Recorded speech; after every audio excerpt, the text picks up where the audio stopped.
I'm Cindy Perlin from the Alternative Pain Treatment Directory, and I'm here speaking with David Holloway, who is a retired NFL football player and now a motivational speaker. He comes from several generations of pro athletes.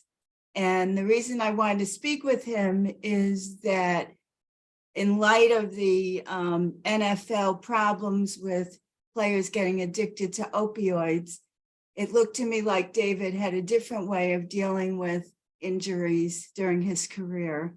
And I want to speak with him about that. I think there are lessons for all of us in that.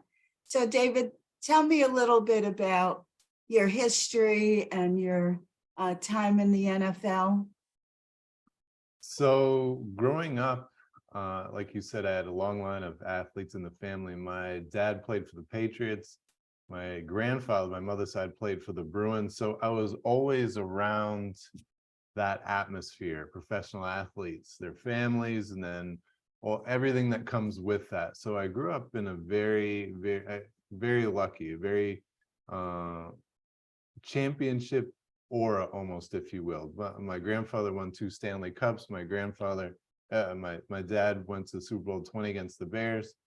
And like I said, that was always around, but it wasn't just, me being in the stadiums and the arenas. You're around the different people that, in this case, if we want to narrow in on health, that really understood what it was like to be in tune with your body. And back then, there's a lot that they didn't know.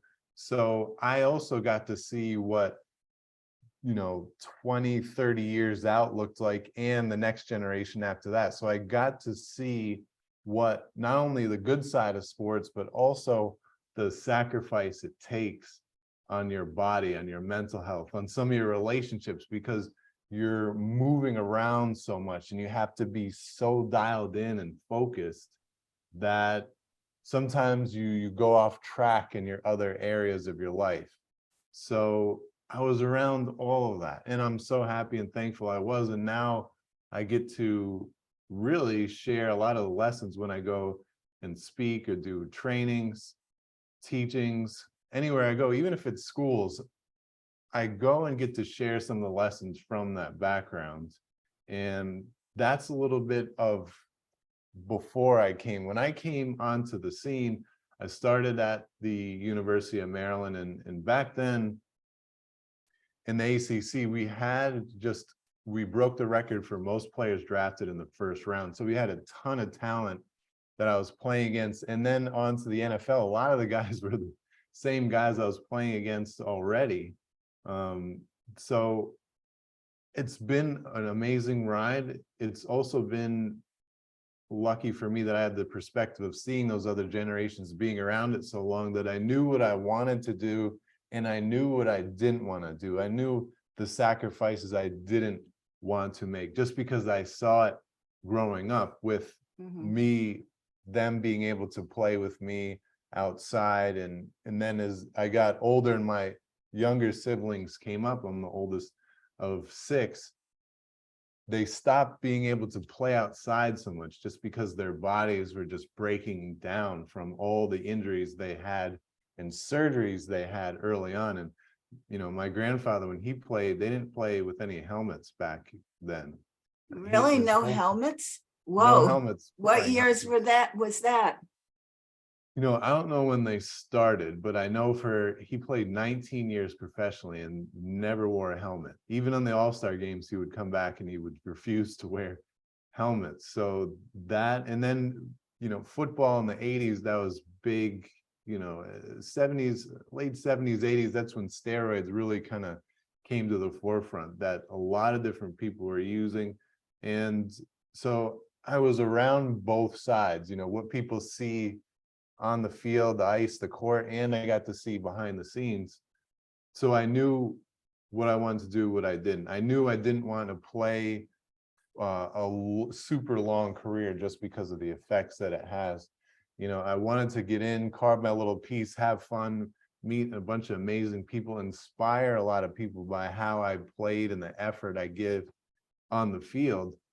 And the story I had from going from a walk-on who people in the beginning told I shouldn't even be there, to then one of the best in the world playing on some of the biggest stages. I had my fun, and I'm glad that I did it. And if you ask my grandfather, my dad, a lot of those guys, if they would do anything different, yes, health-wise, they would change certain things up, but otherwise they would put their body through that again, just because of the amazing experience it was, the lifestyle that it brought on, and the excitement, bringing people together from all, around the family. When I sat back and thought about the things I missed being away from the game so long, it's just the relationships that you have with the people, with not only your teammates, but the people that you go and see at work every day, whether it's the marketing people, whether front office people, the trainers, anybody, the weight room staff. So that's what you miss the most.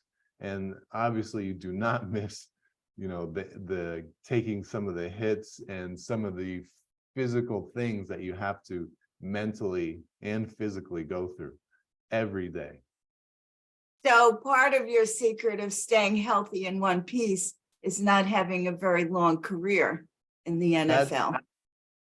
Yes, that's something, the number, when you play a physical sport, especially back, they're changing a lot of the rules now, but back then, when you go into that sport, it's 100% chance you're going to get injured.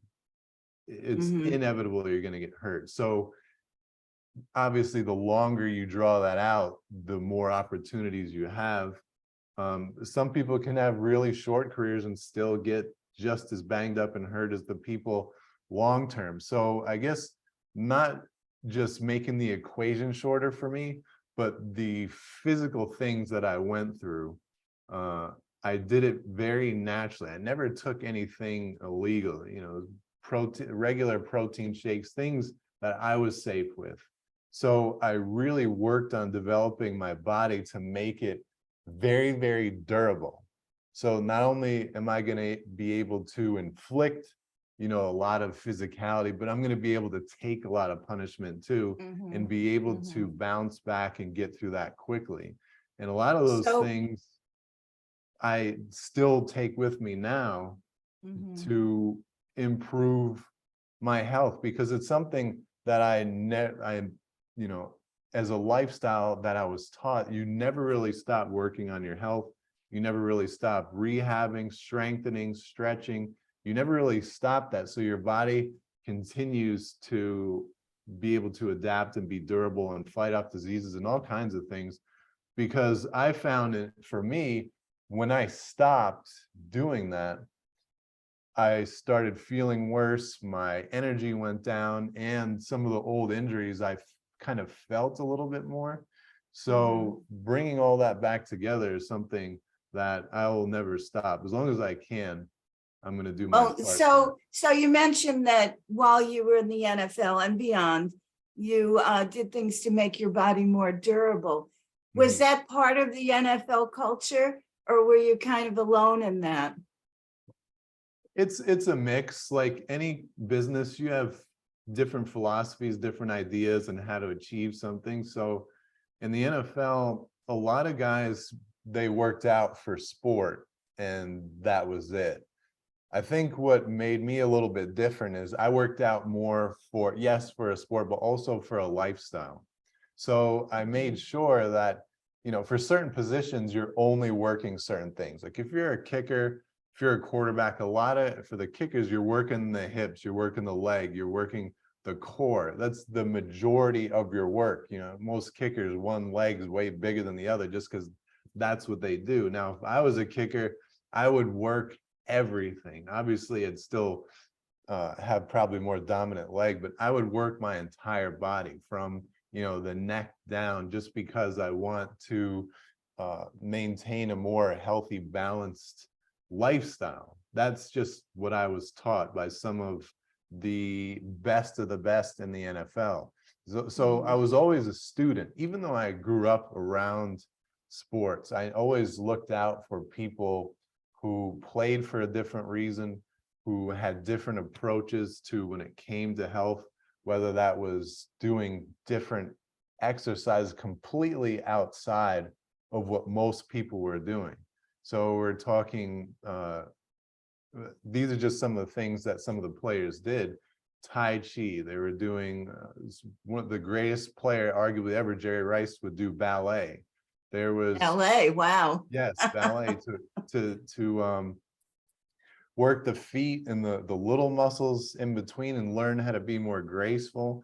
And it really, I mean, he's one of the best ever, so you can't really say that it didn't serve for him. But I remember my rookie year, I think I was 21, 22 years old. So I was young, had a lot of money, a little bit of an ego, and someone invited me to do Pilates. Back then, I just didn't know what I didn't know. I was just ignorant. I just was like, that's what, women do. That's a female exercise. I'm not doing that. You forget about it. I'm a linebacker. I'm a big, tough guy. And finally, with enough convincing, he dragged me to it.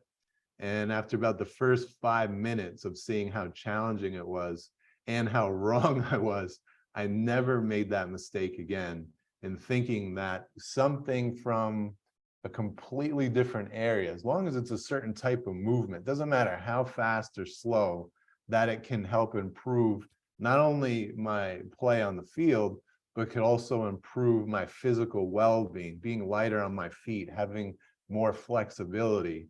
Those are the things that as I matured, I realized, hey, there's something in every style of movement. So I tried, from Tai Chi to MMA and almost everything in between. So I think that the thing you were asking is what kind of made you a little bit different is I did things more for an overall healthier lifestyle versus just for sport. Because if I did just for sport, there's no way I would have done and tried all those different routines and movements. So what years were you playing in the NFL? So I was there from I think it was 2006, 7 to around 2010. So I was in there for about 4 years, and then 4 years of college before that, which they're getting paid now. It's pretty much professional once you leave high school. So that was my kind of career span, and fortunate enough I was able to make it out of that without any major surgeries, little dings and nicks and things and concussions that everybody's bound to get, but nothing too serious. My dad had to get plenty of knee operations. My grandfather also, knees, hips, shoulders. Just we're talking in the 20s, 16 operations on one knee, so it's Wow. there's a lot there. And I knew that, first of all, I don't like needles. I don't want to get cut open. So that was kind of the advantage I had coming in. And, just being a student of life, I think that really served me also. So in the years that you were there, what was going on in the NFL with opioids? So, I was pretty squarish. I never really tried any of that.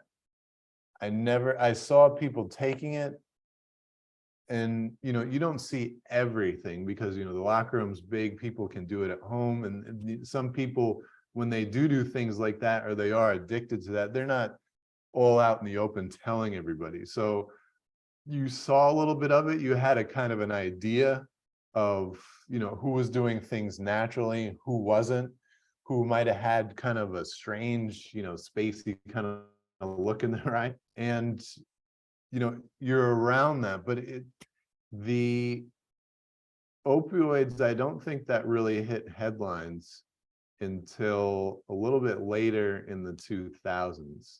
So it wasn't a big buzz around the NFL at that point. The big buzz at that point was, and right after that was the concussions and the movies and books that came out about that. And then they started really trying to implement more and more things to help. One of my good friends, Dr. Jason Cormier, he's on the board of the Q collar, which is, if you see impact, sports, hockey, lacrosse, football, they'll be, if you see him wearing this collar that comes around, it's probably like an inch thick, he's on the board of that. And what that does is help prevent and also measure certain impacts to the head and in the brain. So people are starting to really take it more serious. But when I was around, the opioid thing, the crisis really wasn't a focal point. You didn't really hear too much about it. So, what I've read is the NFL was accused of, and it would happen in specific teams, of course, but that the culture was to keep people on the field no matter what. And so if a player was hurting, there'd just be like a bowl of opioids, and they'd say kind of like, help yourself. Is that something that you saw, something that was going on when you were there? So when you go into the training room, there'll be the training room, the kind of front of it, and then there'll usually be kind of in the corner where people would be getting certain medications or shots or something. I never went over there. It was not part of my game, and that was not something that I ever did. So up close and personal, did I see everything? Not really, but from a distance you see that. But the motto is true, and you can imagine what blanks people went through to stay on the field, because when you're playing professionally, you get paid for when you play. You get paid.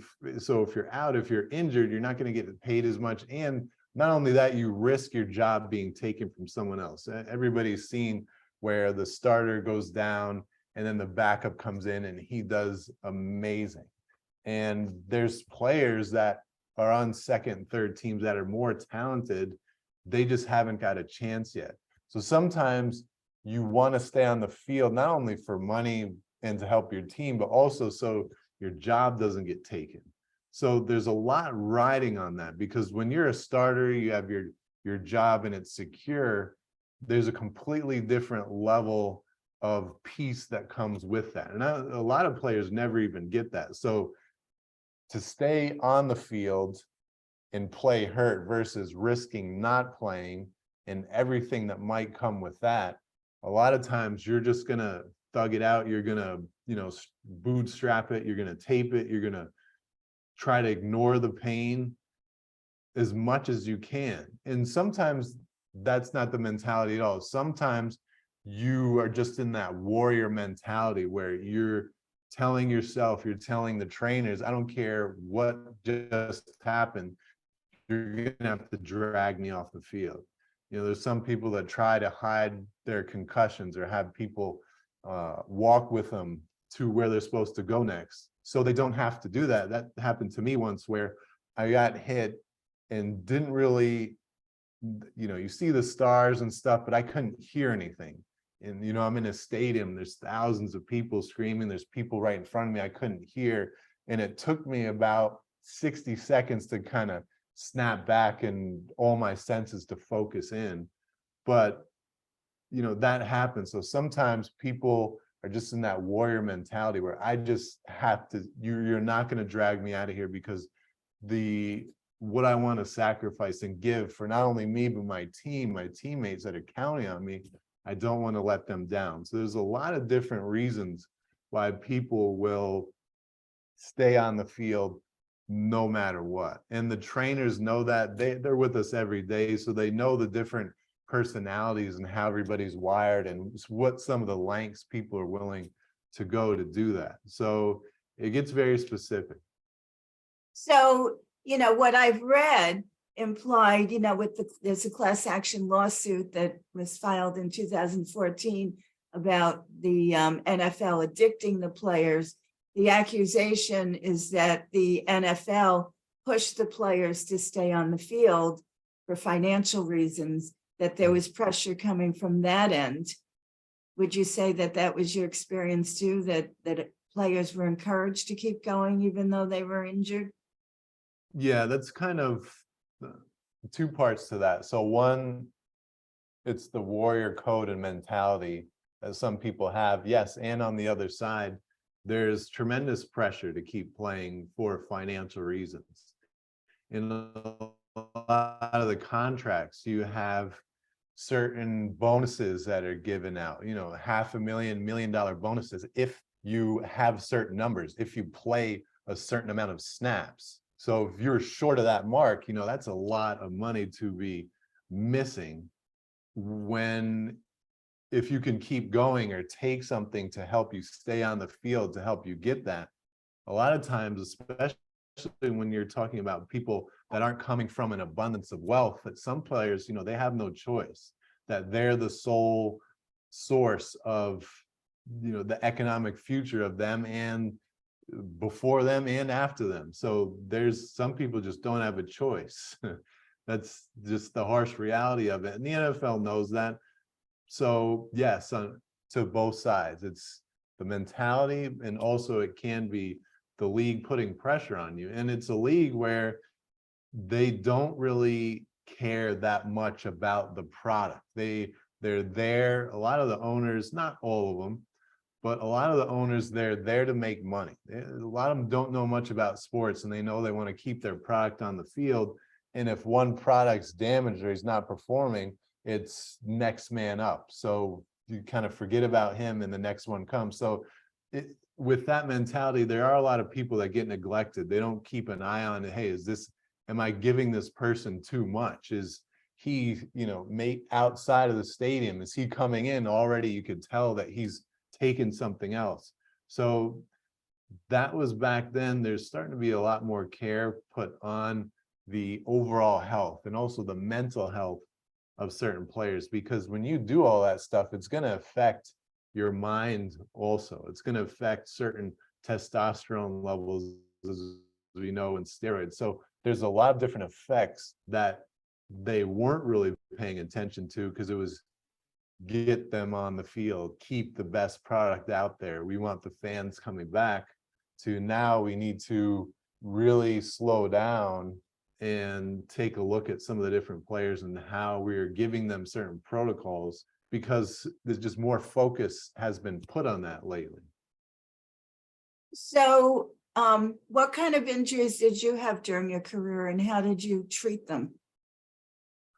So a lot of the injuries I had, thankfully I didn't have any huge ones. I did get a couple concussions. And if you remember too, from, my grandfather played, they didn't really know much about anything. So when you don't know what you don't know, what he called, when he got injury, they gave him ice and they gave him something called the red juice. I don't even know what that was, but that's what they did then. When my dad was playing, they started to know a little bit more about things, but the trainers and the training staff and the knowledge that we have today is so much better than it was back then. And even up to the point, where I stopped in 2010, from there's been a lot of different discoveries. So things are getting better and better and better. Whenever I got injured or hurt, I had to do and when it was a concussion, I had to do a concussion protocol, but I don't know how advanced that was. I remember sitting in front of the computer and answering, just academic questions or memory questions. And if I got a high enough score, then that was it. The protocol was over.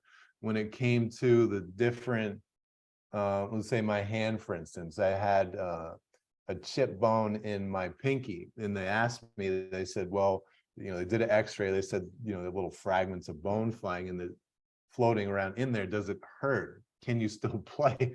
Is the main question. But is it hurt? And it didn't hurt. It doesn't hurt day to day. Now, if I hit it on something today, it's going to swell up. But they said you can either play with it and live with it, or we can cut your hand open and give you surgery. And obviously I was like, no way to cutting me open. I can live with, having, a bad knuckle and pinky. It's not that big of a deal. It doesn't hurt me day to day unless I hit it on something. I'm going to do that. So there were some players that wanted surgery, didn't mind getting cut open, that it wasn't a big deal to them. For me, it was. I never did that. I never got surgery. I always tried to strengthen kind of the muscles around it. So I would get silly putty, work on my grip, and, my pinky alone, I would use rubber bands. I would try to strengthen it and massage it the best I could. And a lot of times that took a lot of the injuries away, whether I was doing massage work, mobility work, or strengthening work. A lot of times, whether it's my neck, my shoulder, my ankles, that for me, when I spent extra time on that, along with icing, just taking bags of ice or making sure I get in the ice tub, which I still do, is something that helped all my injuries. So usually they talk about ice as being a first 24 to 48 hours thing. Did you continue to treat with ice over time when you had injuries? Yeah, so it depends on first of all, it depends on when you have to play next. So if you really have to get on the field fast, you're going to be doing treatment, almost every hour, every other hour, if it's before game day or the day out, or even that week, depending on, you might sit out of practice and be doing that. For me, I always iced.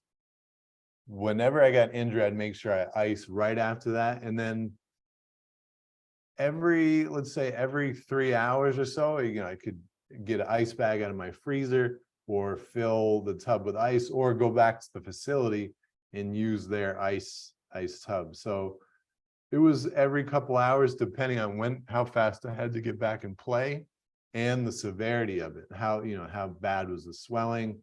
And at that point, it's really just whatever your body's adapting to get it better the fastest. So other than ice, what did you do to deal with pain? So to deal with pain, I did do the electric stem.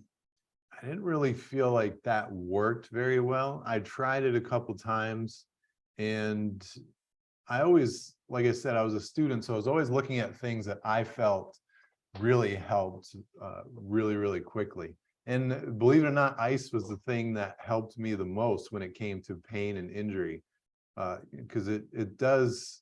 So, when you're playing a physical sport, you're doing so much damage to your body that, and so much gets inflamed, that the ice is the best thing for it. The other thing I did, which was later in my career, was this was after my career. I wish it was during my career. I would sit in the float tanks and the float pods. So those are the pods, if you haven't seen them before, it looks like a giant egg shape, and you get in there and it's salt water, so your body actually floats on top of it. So it's the only time where there's no pressure on any of your joints, and there's a lot of antioxidants in the salt, and they make the water body temperature. So after you get in and get settled, you're literally just floating on top of that. And whenever I'm traveling, if I go somewhere far, if I take a West Coast trip, I was just out back in Phoenix, and as soon as I get off the plane, if I can go from there, and I do this all the time, to the float pod, takes away all the jet lag, all the and it rebuilds the immune system, and it helps you just rest and relax. It's something I wish I could have done as a player. So is that like a sensory deprivation tank? It's really just saltwater tank. So you get in and you stay in there for about they recommend about an hour. And the first time you get in, it's a little trippy because I turn the lights off, so it's pitch black, and you feel like you're floating on a cloud. But now I'm to the point where I can get in there, and I usually fall asleep in there, and you're floating, so nothing's going to sink. There's nothing to worry about, and it's so relaxing that some people use it just for meditation and to kind of get away from the world. So there's a lot of different uses for the float pod, and it's something I wish I had when I was playing. While I was playing mainly ice, we had people that the other thing I did was I went to this place called Stretch to Win, where you would lie down on a regular massage table, but they would strap one leg in, and they would take your other leg and stretch it in every direction, and they'd stretch you for about an hour. And that was also one of my secret weapons, getting stretched for that long with that many different angles. And I hated stretching also, so it was a way I could be lazy with my recovery. But doing that is something I recommend that everybody, athlete or not, try that and see the difference it makes in your body when you have things that can get so stiff in your joints. When you can stretch that, elongate that, get blood moving in certain areas that might have not been moving for a while, and it just helps your overall functionality. That's something I used all the time also. So So who does that? I've never heard of like a practitioner that just stretches you for an hour. Where do you find that? luckily I was in Arizona when I played, and for whatever reason, a lot of it's probably the weather. A lot of Olympians were training there because you could go up to the mountains of Flagstaff and, you know, increase your red blood count because you're so high in elevation. So that was one reason a lot of Olympians were there. There was a ton of people that were on the cutting edge. And I went to this place called HPS, and the doctor's name was Tom Inkledon, and he's still there. And the reason I went to him is because he was also an athlete. He was a strong man and also almost like a mad scientist. So when I went there, I remember getting blood work done. So they would take all these vials of blood. They would send it away to a lab where they would break it down to the cell, and they would send you back a report of your minerals and everything in your diet that you need to add in. And they would send you supplements also.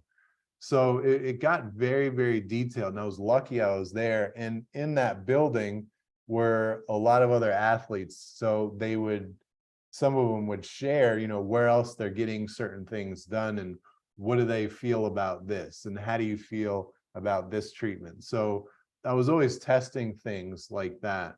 But the ones that stuck were the ice, the stretching, massage, and the training of that joint. Whenever I strengthened wherever I was injured after the swelling and everything went down, it always got better. But the place to stretch back then was called Stretch to Win, and I think it's still there, but they have a training and they license other people that stretch. So now if you look up stretch therapy, you could just Google it, you'll probably find one pretty close to you, especially if you live in a major city. And it's something I recommend to anybody that's experiencing certain pain. Now, obviously, you got to consult with your doctor and you have to be in tune with your body and So how where often exactly would you you want. But do if you that? go there, so I would do that. When I played, I would get at least one massage a week, preferably two, and I would do the stretching at least once a week. That was not only during the season when we were playing, but the off season when you're doing so much physical conditioning, when you're doing all the running, when you're lifting weights to muscle failure, when you're doing that stuff to maintain, it is a lifestyle.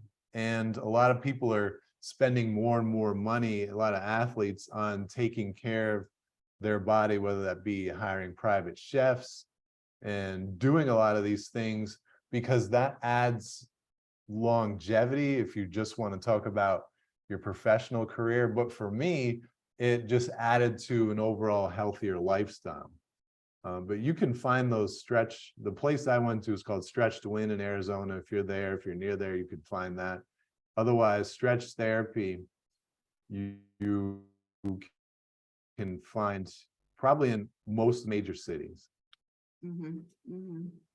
Yeah, I'll have to look into that. That sounds great. I think I could use that. Yeah, I'm not very flexible. if you want, So what about go ahead. diet and supplements when you were playing and now? You know, what kind of diet, and were you doing any supplements? So when I played, there was a wide range of philosophies. You know, some people even back then were doing the juices and being vegan and doing things like that. Not very popular as it is today, but some people were doing it. On the other hand, there was people that just didn't care. They would still eat the fast food. And then those are the extremes. I was kind of more in the middle, maybe a little bit more closer away from junk. I just made sure I never ate any kind of fast food that was not something I was going to put in, just because I know the vitamins, nutrients, they're not going to be what I need and not going to help me recover as fast for all the body work that I was doing, for all the strengthening I was doing. So I made sure it was pretty balanced. I made sure I had my fruit, vegetables, protein. I made sure it was okay. When I went to Tom Incledon, I was doing some of those things in Arizona. When I did do my blood work and send it to a lab, they sent back not only what I'm lacking, but also some of the foods I can add to my diet to get that through just my food. So I'm doing it through food and the supplement. And I tried that out, and there was some parts of the supplements that I really liked. I could tell a difference that I stuck to, that I still use today. And there's other ones where I felt, I can get this from adding this to my diet, or I don't feel like this is helping me, serving me. I don't feel like much of a difference, and I would get rid of it. I never wanted to put in, I felt like too much for my body, for my liver to filter out. I never wanted to overload it or try so much new things at once. My rule of thumb was, whenever I'm trying something new, let me be full dedicated for 3 months. That was my window where I felt like I could really tell a difference.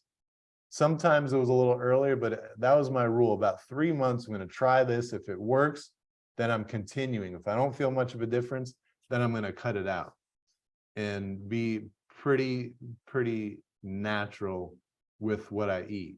Now, today they're getting into, what food companies make what and how much spray they put on certain things.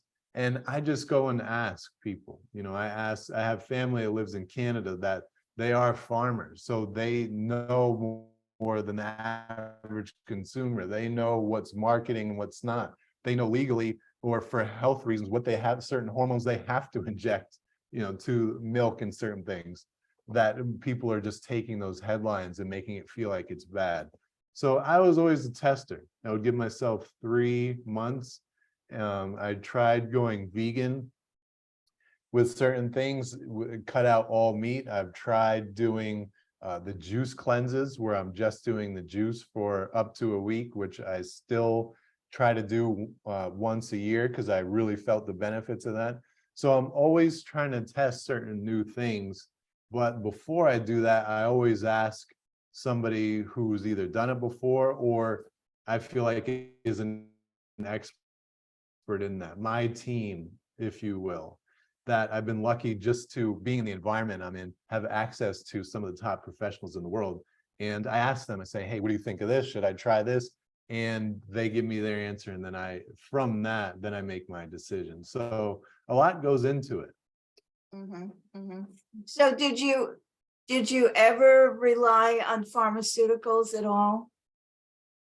No, when you say pharmaceuticals, you're talking about painkillers or anything along that line?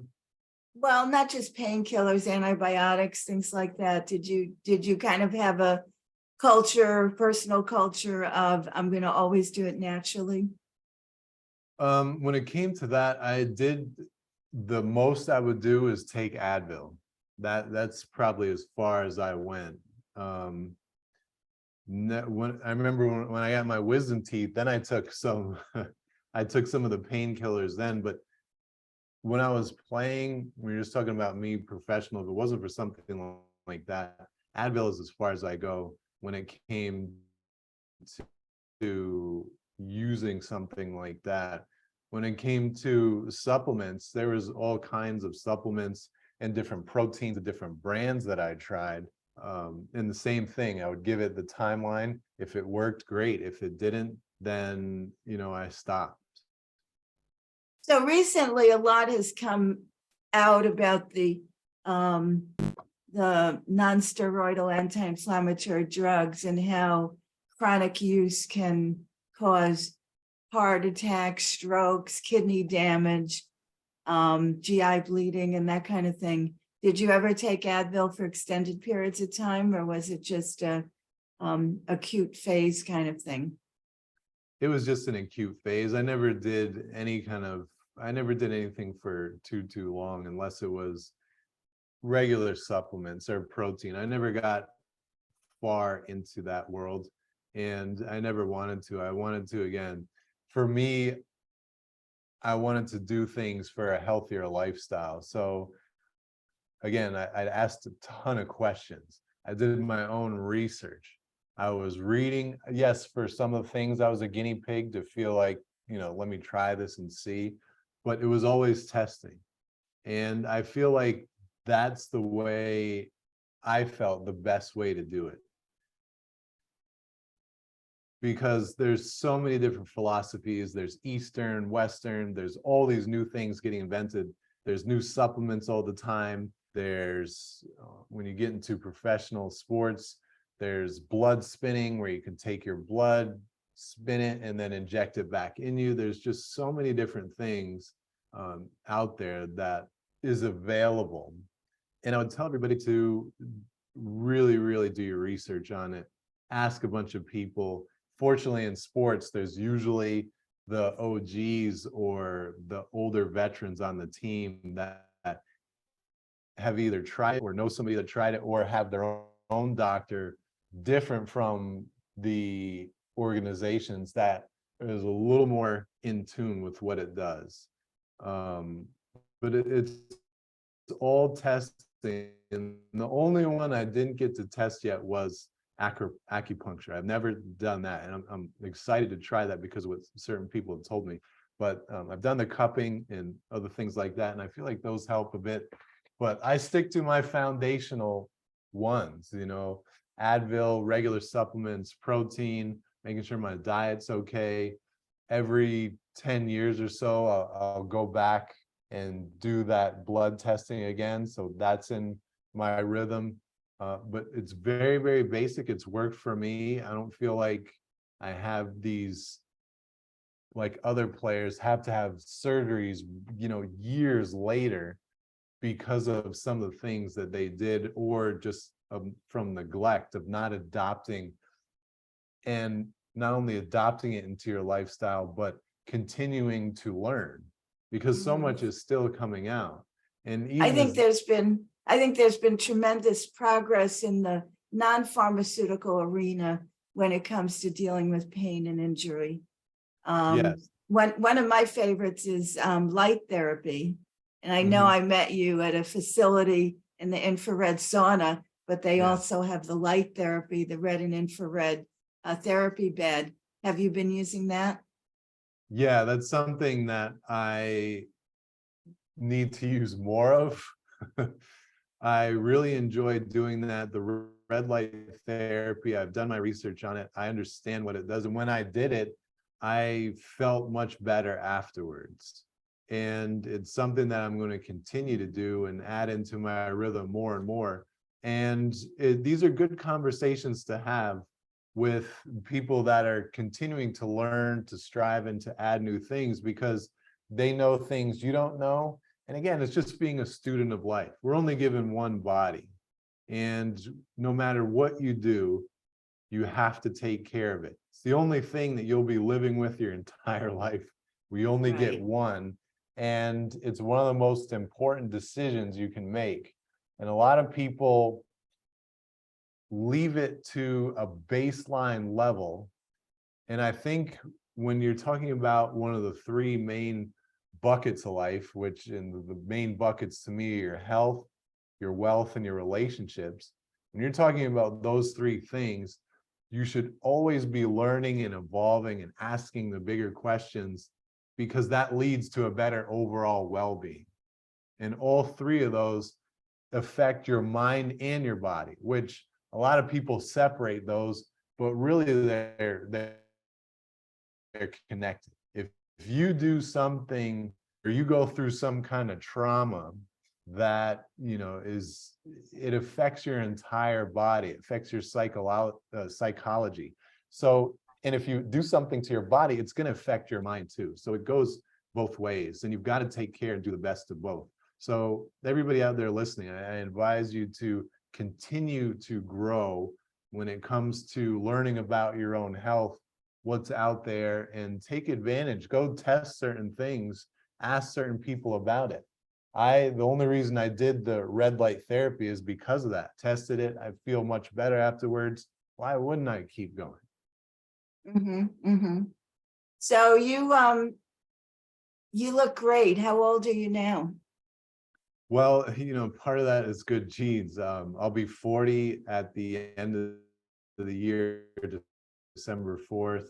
And, it's embarrassing. If I shave all this and put on a backpack, I look like, I could go back to school, which has its advantages and disadvantages, believe it or not, because when I go and I speak, sometimes a lot of the corporate executives, if I'm doing a full training, they're like, who's this little kid who's coming to train us?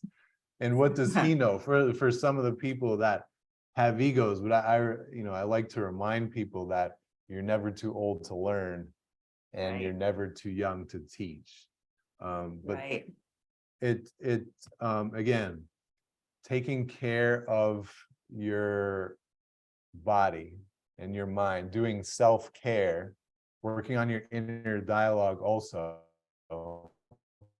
just leads to an overall better quality of life. And life moves so fast, as many of us know. So Yeah. why not live it the Yeah. best you can, have the best kind of well-being? And not only that for yourself, but now you're able to pass that on to other people and the next generation, to be able to be a great shining example of how I feel like we should all live in what I call a championship lifestyle, mind, body, and spirit. So if someone wanted to get in touch with you, I think you do some coaching besides speaking. Is that correct?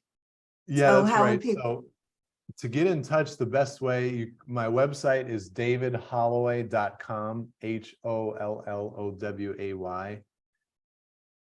That's a great way to start. I have all my links there. If you're a social media person, most of my handles are at DX Holloway.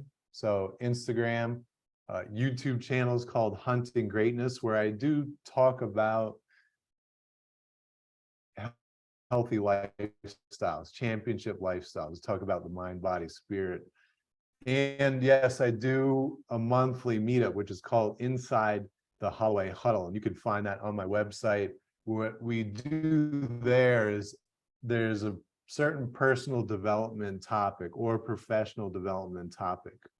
The past couple months, this month, we talked about storytelling and honoring the giants who came before you. Last month, we talked about fear mitigation, how it's always going to be a player in your life, but how you can become more connected to it so it serves you rather than crippled you. So I go through, that's kind of the topic. There's a theme. We give everybody that come inside the huddle an actionable game plan to have. So when we leave the huddle, we can execute. So each month we're building on the basic foundational personal development skills. And I'll do a master class for about 30 to 40 minutes. We do Q&A after. And there's also a members area where I've also put certain training so people can, in the meantime, before or after we meet, can absorb and digest a lot of the other trainings that I go and teach all over the world. A lot of corporate audiences, but more and more people in the health area are starting to look at what professional athletes are doing and now incorporating that in their own life, which is so smart. Because yes, it's not as vital that you do all these things, but when you do it, again, greater well-being. And everybody out there has gone through some kind of pain. They've gotten some car accident, they've twisted their ankle, they've done something where they have a bad wrist, or they have arthritis, or it's inevitable. It's part of the human condition. You're going to experience that. Now, what are you going to do and how are you going to live with that? That's the question that everybody needs to have a good, not only answer to, but a plan. So that's one of the things I do inside the huddles. I help bring people together from all different walks of life. And I share best and highest practices from all the greats I was able to be around, as far as best of best athletically, whether that's the best doctors, different, holistic people. I've even gone to, I've gone east, I've gone to China. So I have a lot of different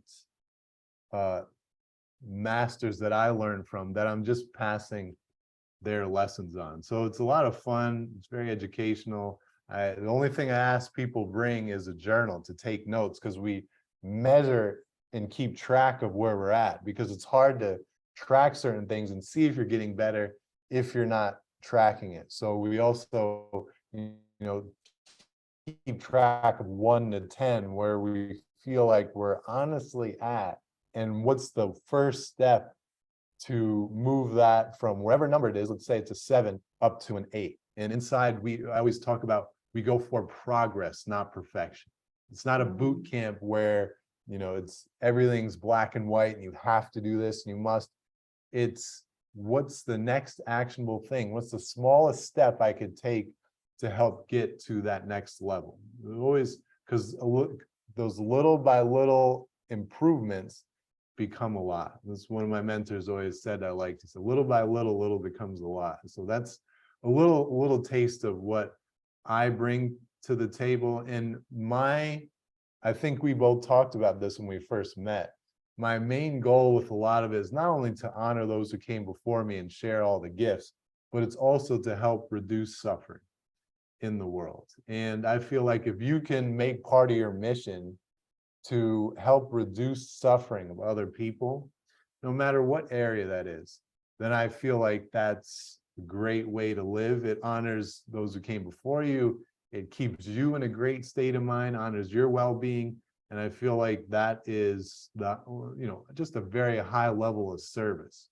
And when you talk about greatness, you talk about great people. They have a very, very high level of service. Yeah, I think that that's true. I think that when you look beyond yourself and have that larger mission, I think that everybody benefits, including you. Yeah, 100%. I think I look at people who are really accomplished and they're still going, they're still out there in their 80s and even their 90s, they're out there, teaching and contributing and all of that. So that's great. So tell people your website again. So website is davidholloway.com. Social is @DXHolloway. YouTube channel is /hunting greatness. But all those links you could find on my website, and send me a message. And I'd love to hear from you. Just, let me know that where you heard this, and if there's any questions you have that I could help, if I could point you any directions, if you want to join and see what Inside the Huddle is all about, let me know where you came from. And I'd be happy to do that. Happy to serve and share. Well, thank you so much for taking the time to talk to us.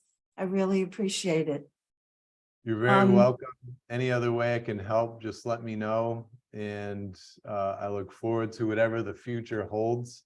And I would say to anybody out there, continue to do the research, continue to ask the questions, and continue to work on only thing that we're given, one of our body and our mind. Continue to work on that, because a greater quality of life awaits on the other side of any kind of work that you do in that area. And like we just talked about, now with that knowledge, you can share it to all those around you and reduce their suffering and really set them up for a better, healthier lifestyle. Yeah, that sounds great. Thanks so much.